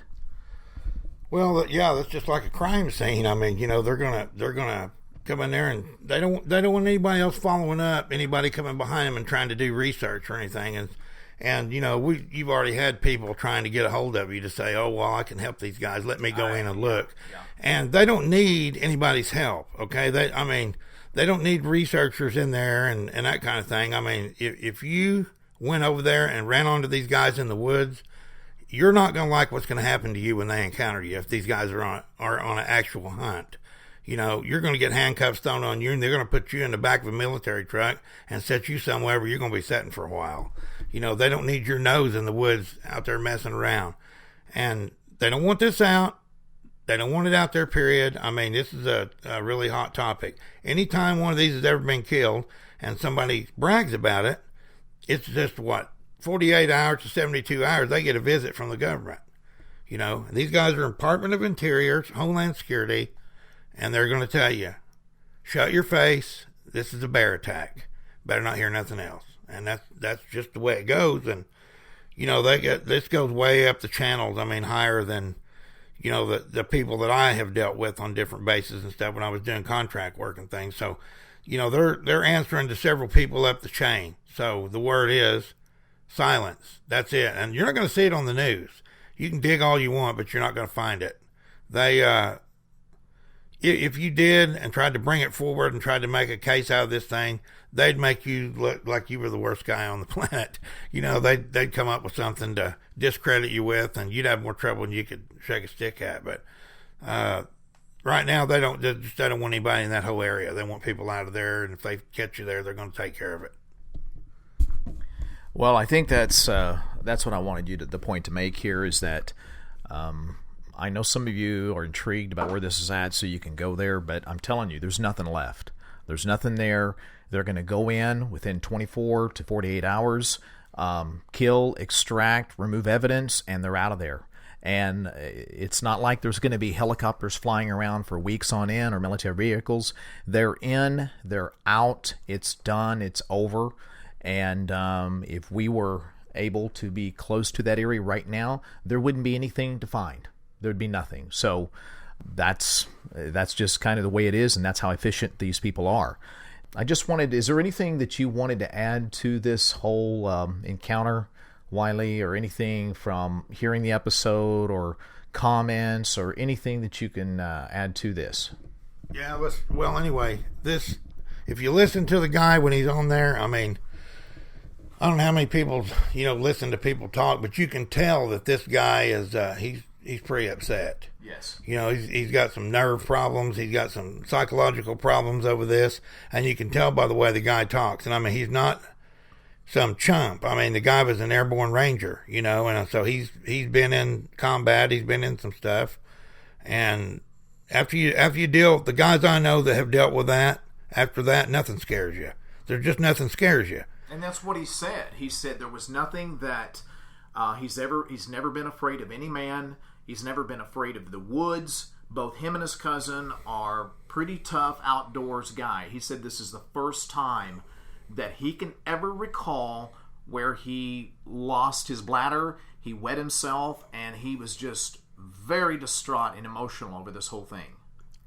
Well, anybody would be that didn't. He said he didn't believe in it anyway, And he said when he was at Fort Lewis, he heard him talk about it and mention it, but he didn't believe in it. But so he believes now, and that's what happens to a lot of people that don't believe. They have an encounter like this. But people say, well, the military, how can they get in and do this? Let me tell you what. These guys are the best of the best that they put in there. I know a bunch of Navy SEALs, and they can drop in your backyard and be in your house while you're asleep, and you'll never know they ever landed. I mean, they're in the woods in 30 seconds. They're out of the chopper lifts off, and they're gone. That's it. And you don't know anything. I mean, once the helicopter clears the area, unless you were right there when they landed it, you'd never even know they were there. I mean, they sneak into other countries and kidnap adversaries and bring them out to interrogate them for information. And I knew a guy that had 25 years in as a SEAL and Master Chief, and Dean retired. He told my dad a lot of stuff that he did, and a lot of that stuff you see in these movies and TV, he was the guy that was actually doing that stuff for real. So they can get in and out. They don't advertise their presence, and I mean once they drop their people off, I mean they can be in the woods, and unless you're right there where they're at, you're not gonna know. Yeah, I've never had the privilege of serving in the military, but I have a lot of family members that did, and they were always very honorable people and very truthful and factual. And the other thing I noticed, Wiley, is that there were some folks that are misinterpreting. They think this gentleman has been on some other episodes. This is the first time, folks. This gentleman, I had to instruct him how to even find YouTube. And I don't mean any disrespect with that, but there's a lot of folks that are not computer savvy. This gentleman told me that from the get-go as he was starting to learn that there are other shows that have people that come on and just tell their story of what happened. And so I informed him how to get on YouTube, how to find our shows as well as other shows. So this gentleman's never heard any episodes of any show. This was the first time he had called, and the only reason why he called me when I spoke with him is that we're the only show that had a toll-free number. And we're just, after being now almost a year with this channel, we still have some other things we're going to add to it, such as the podcast for iPhones and other things. But my point is that he contacted us with, and because that toll-free number that the police officer gave, because there are certain parts of the country and in different areas that people just don't use the computer. They don't. And this gentleman told me, all I do, I have a flip phone, I read the newspaper, I watch a little bit of television. Most of the time I'm working or I'm outside. That's it. Yeah, my dad, man, I mean, he was a smart guy. He built tooling for aircraft and American Airlines and other aviation firms. I mean, he made tons of money by the Ideas program, and he would do things that would outsmart the engineering group there. And he never used computers. He didn't even know how to hardly run one. But I mean, there's a lot of guys in the area like he lives and stuff, and the way he lives, the lifestyle he's chosen, they just don't have time to deal with this kind of stuff. But the guy, I think the guy's real. I've never heard him on any show, and I can tell you, I listen to everything out there to try to see what is going on and see what's real and what's not real. And there's a lot of bull crappers out there, but I don't think this dude's one of them. I just don't detect that from him. No, neither did I. And, I know that's been some other comments is, Lance, you need to have a vetting process. There is. And what I do, it's the pre-interview, and it's later discussing. I still make phone calls to the people that I have done. I've got episodes I have not yet aired because I haven't spoken to the people enough to get a sense of whether they're credible or not. But as soon as I heard, and this was the first episode that I actually included the initial phone call that I received. I typically have never aired that, but because there was such fright and shock and fear in his voice, you could hear it. I put that on because this gentleman was the real deal. You can tell this is a gentleman that's just a hardworking guy who served military, who works very hard through the week. I just had to put it on. And he, for the first time, heard the episode. And we speak almost daily now. But he heard the episode, and he even told me, he said, Lance, I can't believe how much better I'm doing now in talking with you, but I was messed up. I was all over the place when I was talking to you, wasn't I? And I said, no, you were doing okay, but you could tell you were upset. And as you heard, he said upset's not the word, but he just said he was a basket case, and he's doing much better now. He's still not quite there, but he's doing better on a daily basis. So the other thing to update you what's going on, he is, as I just mentioned, he's doing better. And it's a day-by-day process. As I told him, he is concerned for his cousin. His cousin is a good man, and they were really close and tight, and his cousin is still having a hard time. Some bizarre things have happened. His cousin lost his job for reasons he doesn't understand. Now, it could be just coincidental, sure, but it's highly suspect since just after he went back home and he's still suffering for his injuries, a couple days follow, and all of a sudden his employer comes to the door and says, you're fired. I think that's highly suspect. I don't think it's coincidence, but we can't disprove that. The other thing is that people say, well, let's see some hospital records and some paperwork to prove that this guy had injuries. We would like to work on that, but you have to understand, I just can't, as a healthcare provider, no one can just get records. And it's because of HIPAA, which is a Healthcare Portability and Privacy Act. You just can't get that. It has to come from the person. I have yet to talk to his cousin on the phone or otherwise. So to just get records of somebody, you just can't get. Now, there might be some public records of someone going in. I've had enough time to go in and take a look at the public records, but if I can get a chance to speak with his cousin and do that, then we might. I am curious myself on how they classified this case. I was talking to the gentleman that you heard, and he said that they were talking about at the hospital to classify it as a boating accident or a bear attack, as you said, Wiley. So anything wouldn't surprise me, so it wouldn't raise any red flags. But the gentleman is doing better. His cousin is not at this present time. He's not talking a lot, and he's trying to build a rapport. And he's still upset, notably. He's still recovering from his injuries that are still, I'm sure, very sore and everything very, very fresh. And I don't know if he's talking to anybody. What's helped this gentleman is talking to us on a daily basis. Well, the other thing, too, I told you that my buddy that I've got some contact with, I'm not going to reveal him because he's a good source of information. He's high up in the government. But I told you what he told me about that. He thinks that the scientists and stuff are working on a biological way to reduce the numbers of these things, because there's just too damn many encounters of people getting hurt. They're showing themselves too much. There's all kinds of terrorizing going on with people's houses and stuff, killing their dogs and livestock. So when these things get out of hand, it's out of check, you got to do something about it. You can't just turn a blind eye to the thing, because it's going to be a matter of time to one of them breaks down somebody's door and comes in after them. And they don't want that happening. And that's why they want to keep it quiet. And, you know, when you get a visit from those boys and they tell you, hey, we want you to keep this shut down till we can do something about it, that's what they mean. I mean, don't go out there and sell your story to the newspaper or the tabloids or some bunch of TV reporters around. They want you to be silent about it, because they just ain't going to walk off. They're working on this deal. They're going to take care of it. And they just so many of them that they can't be everywhere, you know. So it's just a matter of time till something like this is going to happen. They're going to start reducing their numbers. They're working on a way to do it. Yeah, that would surprise me in the least. Again, it won't be something that we'll see in the newspaper, in print. It'll just be something behind the scenes that happens. So we're going to close it up here, folks. I appreciate you intently listening. I hope you've learned something to those, the 20% that's had encounters, on what not to do and what to do. And we have some very interesting shows afterwards here coming soon.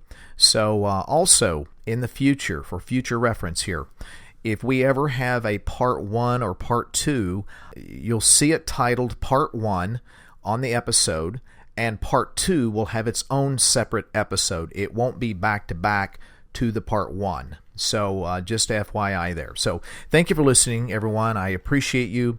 Together, the Cryptid Brothers and our adopted brother, Wiley Dave, we appreciate all of you and your comments. Thank you so much, and thank you for listening.